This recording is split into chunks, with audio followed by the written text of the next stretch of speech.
je vais essayer de vous présenter un petit peu ce que sont les nouveaux réseaux pour les objets connectés. Parce que ça tombe plutôt bien, chez Covisio on fait ça, on fait un réseau, on déploie un réseau pour les objets connectés. Et donc je vais essayer d'apporter ma petite pierre à l'édifice pour vous expliquer en quoi ça consiste. Parce qu'on est vraiment très loin du modèle traditionnel télécom, où vous avez un opérateur télécom genre Orange, etc. Et puis vous allez vous retrouver avec des gens qui vendent des téléphones, vous allez avoir des gens qui vendent des forfaits. C'est pas forcément les mêmes parce qu'il y a des DNO, voilà. Vous allez avoir donc Samsung, Apple, etc. qui vont vendre leurs équipements. Vous allez avoir Orange qui va fournir la connectivité. Et puis des services qui vont être fournis par Internet, qui vont être fournis par des services vocaux. Voilà, c'est tout un modèle qui existe au niveau des opérateurs télécoms, que pour les objets connectés. C'est pas forcément la même chose. Donc, il y a de nouveaux réseaux pour les objets connectés qui apparaissent. Et moi, ce que je vous propose, c'est de découper ça, saucissonner ça en plusieurs étapes. Voilà. Où on va essayer de voir un peu de manière transversale l'étendue des choses qui constituent ce type de réseau. Alors là, je vous ai mis une overview de tout ce qu'il y a. Donc, on va partir vraiment de l'objet. Le smartphone, quand on est dans le cas d'un opérateur télécom, c'est l'objet en question, là, c'est pour prendre l'analogie. Et puis on va jusqu'à derrière, l'application qui est derrière, et là du coup ça s'écoule complètement sur le modèle téléphonie mobile, c'est qu'il n'y a plus du tout de signification, on ne parle plus du tout de la même chose. C'est pour ça que le modèle est un petit peu différent. Première chose, les objets. Alors les objets, on parle de quoi? Bien évidemment, dans les objets connectés, il y a plein de choses différentes. Un smartphone, c'est un objet connecté, mais dans les nouveaux réseaux pour les objets connectés, là on parle vraiment d'objets très basiques.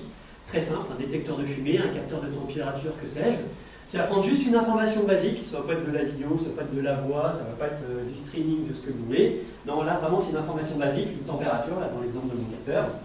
Et vous avez rigolé, vous avez vu, ça fait un bonhomme. Je ne le vois. Voilà. Donc voilà, et donc dans mon capteur, effectivement, il y a 2 yeux, un nez et une bouche, voilà, mais bon, l'analogie s'arrête là. Et vous allez avoir dans votre capteur une batterie, comme dans un téléphone portable. Qui sait qu'il y a plus d'une semaine d'autonomie avec son téléphone portable ici? Ok, d'accord, on est d'accord. Ok. Mais un objet connecté, c'est 5-10 ans d'autonomie. Deuxième chose, il y a un petit microcontrôleur, donc on ne parle pas d'un quad-core duo qui est capable de traiter du streaming vidéo. Non, là on parle juste d'un petit microcontrôleur qui va puiser son énergie dans la batterie et donc le puiser doucement pour éviter de dépasser, d'être en dessous de la semaine d'autonomie, qui va communiquer avec un petit capteur. Donc là c'est le 3e élément de notre objet, donc un capteur qui va prendre l'environnement technique, donc la température, un détecteur de fumée qui va être branché, peut-être un contact de porte, que sais-je. Voilà, ça peut être tout est varié, tout est envisageable. Et puis la dernière fonction, le dernier œil qui reste à mon bonhomme, là, c'est la fonction de communication. Dans un téléphone portable, c'est le modem qui va faire office de ça. Mais là, en l'occurrence, ici, ça va être un chipset de communication qui va envoyer ces informations-là. Et donc, le réseau va chercher à capter cet objet-là. Donc, cet objet-là, il existe sur le réseau. Dans la foulée, vous allez avoir donc le capteur, ce que je vous dis, et l'avantage qu'on a maintenant en 2016 et 2017 l'année prochaine, et encore les années après, qui viennent, c'est qu'il y a de plus en plus de capteurs, de nouveaux types de capteurs qui arrivent, des nouvelles types de sondes de température, des nouveaux accéléromètres pour les smartphones. Et tout ça, on en voit ici. Il y a tout un exemple ici, là, je ne vais pas rentrer dans le détail. Mais ces capteurs, c'est vraiment des choses importantes. Et, les nouvelles technologies qui arrivent, pareil, en termes de technologie de batterie, vous allez avoir les technologies simples qui sont les plus standards, AA, lithium. Mais vous commencez à avoir des technologies de type energy harvesting qui vont être capables d'accumuler de l'énergie avec l'environnement, du frottement, de la vibration ou autre, pour pouvoir alimenter ce capteur qui ne consomme pas, parce que je vous rappelle qu'il dure plus d'une semaine d'autonomie, contrairement à un smartphone. Voilà. Vous allez avoir une transmission, et là, c'est là que les nouveaux objets, les nouveaux réseaux pour les objets connectés ont toute leur valeur. Parce que quand vous êtes en GSM, ici, avec votre téléphone, une grosse partie de l'énergie que vous perdez dans votre téléphone, c'est parce que le téléphone, il est tout le temps en train de dire « je suis là, je suis pas là, je suis là, je suis pas là, je suis là, je suis pas là ». Et donc en fait il parle en permanence, là où en fait en gros, pour un objet connecté on s'en fiche, parce que de toute façon l'objet s'il ne capte pas le réseau, il ne se décrochera pas du mur pour aller à la fenêtre pour capter, jusqu'à preuve du contraire, donc ça ne sert à rien. Donc il y a plein de choses qui n'existent pas, voilà, qui ne sont pas nécessaires. Vous allez avoir d'autres protocoles comme par exemple le Zigbee, qui est un protocole qui est plutôt dédié pour le home, voilà. Vous allez avoir le protocole qui s'appelle le Bluetooth, que vous connaissez tous, qui est plus dédié aux montres. Communication de proximité, on va dire jusqu'à 15-20 mètres à une centaine de mètres si on force un petit peu. Le Wi-Fi, pareil, sur la centaine de mètres, mais c'est pareil, c'est des protocoles énergivores. Et il y a une nouvelle techno, le LPWAN, qui a cet avantage d'être, bon, c'est la définition, hein, low power, wide area, donc c'est-à-dire peu d'énergie. On va essayer d'utiliser au minimum l'énergie, et puis surtout de transmettre loin. Pourquoi est-ce qu'on va transmettre loin? Parce que quand ces objets vont les disséminer dans la nature, ça nous intéresse de ne pas être obligé de dépenser $1 milliard pour démarrer son réseau en France avec 100 millions de points pour aller collecter les différents objets. Non, on va essayer d'avoir quelque chose d'économique, de bout en bout économique, dans les objets et dans l'infrastructure. Et donc le wide area, donc la possibilité d'aller chercher des objets en communication très loin, ben c'est quelque chose qui est essentiel. Donc, basse consommation et longue portée. Très rapidement, alors là vraiment c'est une présentation un petit peu fourre-tout que j'ai récupérée par rapport à ça. Je vous rappelle que sur un protocole de communication, hein, pour ceux qui se rappellent de leur cours, vous savez, c'est le modèle OSI là, on va le tenter. La couche physique, bah, c'est la radio, là on parle d'une communication radio. Okay, de toute façon quand vous parlez, bah, c'est la voix, c'est l'air qui vibre. Une couche de liaison qui va commencer à faire de l'adressage, où on va commencer à parler à un objet, toi tu es A, toi tu es B. Une technologie de type réseau, et ça c'est important de comprendre que l'objet, à un moment donné, il faut que ça soit light au niveau de l'implémentation pour être économe en énergie, mais il faut un minimum gérer une partie réseau, donc être capable de dire ben, cet objet il est pour tel client, donc c'est lui qui va récupérer les données, ou tel autre client, c'est lui qui va récupérer les données. Voilà. Après vous savez, toujours au-dessus les différentes strates du modèle OSI, qui ne sont pas forcément toujours adaptés, la couche de transport qui donne un petit peu une idée de la donnée dans son contexte, mais après derrière on perd un petit peu le fil de la réalité par rapport à ce qui se fait dans les objets connectés. Un petit récap très très rapide sur la radio, juste pour vous expliquer comment on transmet des choses dans la radio. Quand on parle, comment on fait? On module l'air, c'est-à-dire on fait des vibrations, et en fonction des tonalités, des impulsions que l'on donne dans sa voix, eh ben on va créer des phrases et ça va faire une communication. De la même manière, ça se fait en radio, exactement pareil, ça vous allez transmettre, vous avez un message à transmettre, une fuite de 0,1, tout le monde connaît ça. Qu'est-ce qu'on va faire? Ben, on va essayer de le moduler, donc ça c'est deux exemples de modulation. Qu'est-ce qu'on va faire pour le moduler? Ben, soit on va changer la fréquence, on va faire A, et on va faire O, et on va faire un 0, et puis un 1, O. Voilà, 0, 1, voilà, c'est un exemple de modulation. Vous l'avez à la voix, peut-être que je vous l'ai fait live de façon superbe, voilà.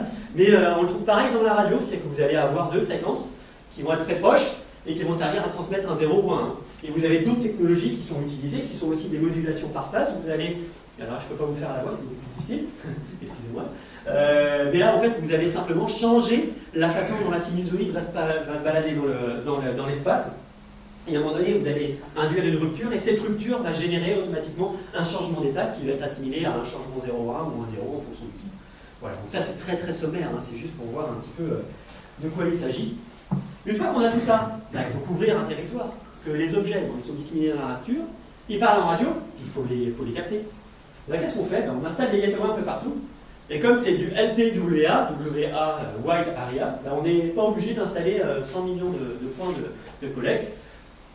Et avec, on va commencer à 500, et puis 1000, et puis 3000, et puis si on veut densifier un petit peu plus loin encore, on va pouvoir couvrir un territoire. Donc, Covio, par exemple, on couvre tous les territoires français sur les villes de ville de plus de 10 000 habitants, par exemple, voilà, pour donner un ordre d'idée.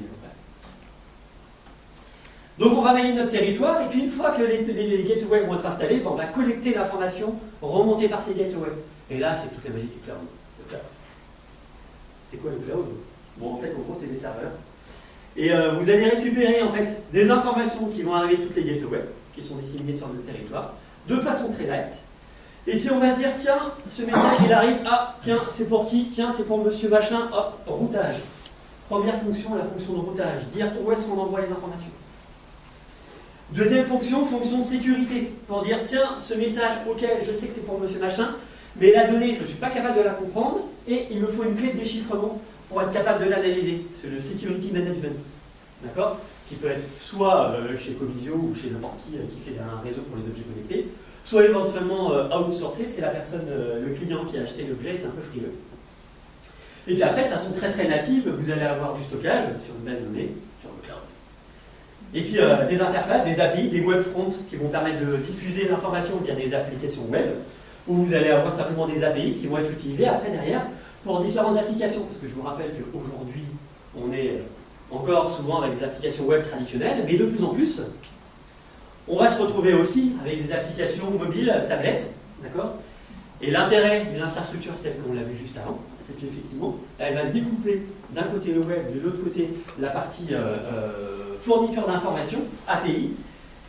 Et de cette façon, vous allez avoir des applications qui vont être sur les téléphones portables, où vous allez pouvoir collecter l'information qui aura été récupérée par le réseau via ces API pour récupérer vos données, simplement afficher la valeur de votre température sur votre capteur. Pour terminer rapidement, deux petits protocoles qui sont importants de connaître, mais c'est deux petites familles de protocoles, on va dire, qui sont importants de connaître et qui sont très utilisés dans les objets connectés finalement, dans les plateformes de services pour les objets connectés. C'est tout ce qui est API de type REST. Alors j'ai mis REST, mais on pourrait imaginer du XML-RPC, du SOAP, du ce que vous voulez. Voilà.